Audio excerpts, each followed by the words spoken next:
கர்த்தரும் இரட்சகருமாகிய இயேசு கிறிஸ்துவின் நாமத்தினாலே யாவருக்கும் வாழ்த்தலை தெரிவித்துக் கொள்கிறேன். ஒரு பெரிய மழைக்காலத்திலே கடும் வெள்ளம் ஏற்பட்டு ஒரு இரவு பொழுதிலே ஒரு பெரிய ஆற்று பாலம் தண்ணீரில் அடித்து செல்லப்பட்டு விட்டது.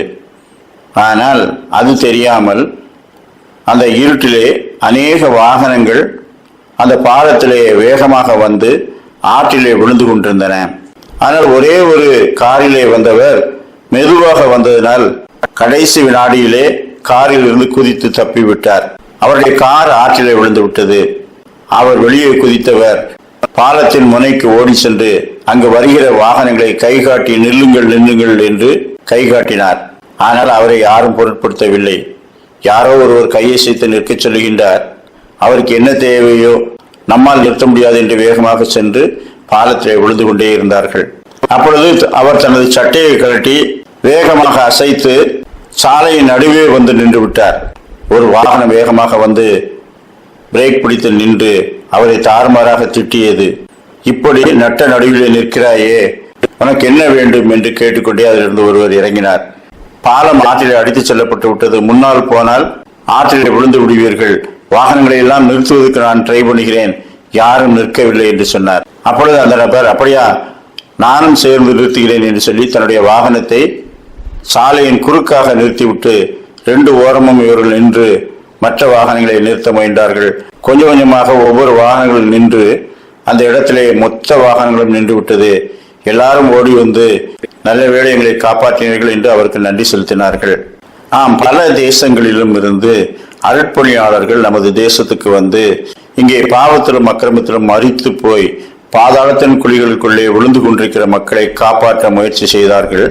தேசங்களிலும் அருட்பணியாளர்கள் சென்றதினாலே அநேகர் மோட்சத்தை குறித்தும் நரகத்தை குறித்தும் அறிந்து கொண்டு தங்கள் ஆத்மாக்களை தப்புவித்துக் கொண்டார்கள். ஆனால் அநேகர் அருட்பணியாளர்களை பொருட்படுத்தாமல் தங்கள் மனம்போன போக்கிலே சென்று நித்திய நியாயத்தீர்ப்பிலே வாரிக்கொள்ளப்பட்டு கொண்டே இருந்தார்கள். இன்றளவும் அருட்பணி நடந்து கொண்டுதான் இருக்கிறது.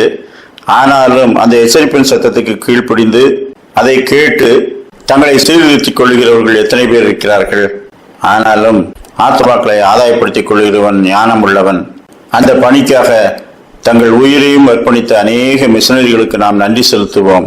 பவுல் அப்போஸ்தலன் சொல்லுகின்றார், கர்த்தர் என்னை தெரிந்து கொண்ட அந்த ஊழியத்திற்காக என் வாழ்நாள் முழுவதும் எதை இழந்தாகிலும் அவருடைய பணியை செய்வேன் என்று சொல்லுகின்றார்.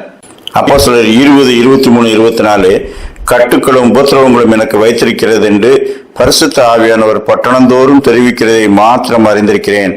ஆகிலும் அவைகளில் ஒன்றை குறித்தும் கவலைப்படேன். என் பிராணனையும் நான் அருமையாக எண்ணேன். என் ஓட்டத்தை சந்தோஷத்தோடு முடிக்கவும் தேவனுடைய கிருபையின் சுவிசேஷத்தை பிரசங்கம் பண்ணும்படிக்கு நான் கர்த்தராகிய இயேசுவினிடத்திலே பெற்ற ஊழியத்தை நிறைவேற்றவுமே விரும்புகிறேன்.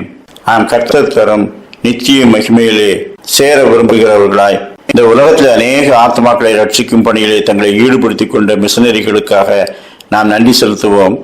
நாமும் அழிந்து போகிற ஆத்மாக்களை குறித்து கரிசனை உள்ளவர்களாய் தேவகுமாரனின் வெளிச்சத்தை அவர்களுக்கு காட்ட கடவோம்.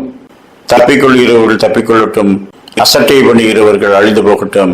ஆனாலும் வாழ்நாள் முழுவதும் கர்த்தரத்தை நாம் பெற்றுக்கொண்ட ஊழியத்தை நாம் நிறைவேற்ற பிரயாசப்படுவோம்.